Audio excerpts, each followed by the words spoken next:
as we were yesterday. Too close for comfort. Neighbors like Jared Williams sure hope the plan works. He brought us into his backyard and showed us how the sinkhole appears to have stopped just a few feet short of his home. We find ourselves tiptoeing around the house now. You tread a little lightly, but, you know, there's nothing that you can do besides pray. You can see live tonight. Fox 13 News. All right, Shayla, thank you. All right, now, as you can imagine, everybody who lives in the neighborhood there in Dunedin wants to know if they are in danger. So tonight, imagine turning on the TV in a whole other state and seeing your house on the 6 o'clock news. Fox 13's Deborah Bowden is with us now. What about this family? Deborah, their home okay or not? Their home is okay. It is okay, and that is the good news here. But talk about a mad scramble to get home. They were up in New York, about 1,000 miles away, and they say that was the longest flight home. A flight that also was delayed a couple of times, so really very difficult for them. And once they finally did get home, they say they really weren't sure what they would find. Yeah, we're looking down a hole. It's a little scary. Imagine seeing this from your backyard. We knew it was an issue. We didn't think it would be anything like that. Nobody thinks it's going to hit that close to home.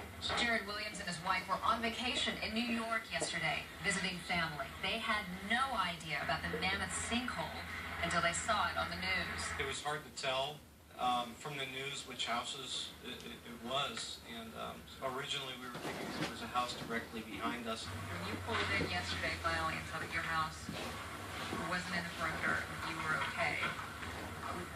What went through your mind? What was the feeling you had? A little bit of guilt, quite honestly. I was relieved it wasn't my house. I felt a little bit of guilt because I was relieved. Despite the relief, he's still nervous. After all, his fence is just a few feet away from what was his neighbor's pool.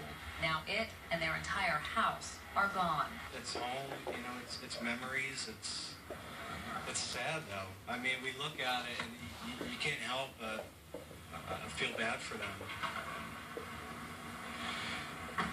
You know, your heart goes out to them. It really does. So it's just sad.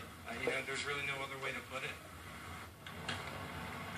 Yeah, he says really all he could think of was Sefner, what happened earlier this year when a giant sinkhole there opened up and took a man's life.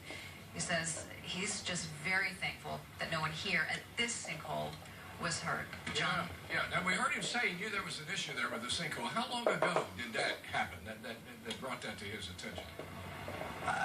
There was a sinkhole right in this area in the 80s. And again, I'm told in the 90s, and then in 2009, I'm told there was another sinkhole just down the street. So it's been an issue here in this area, but again, as he said, you never think it's going to be at your house or behind your house or next door. So, you know, a very difficult situation, and a lot of folks still on edge, and he says, what a lot of people say here, is that it's going to stay in the back of their minds for a long, long time. Now, it can get anybody in the neighborhood there where there's a sinkhole, because you expect there could be others. You don't know that. Deborah, thank you very much. There's still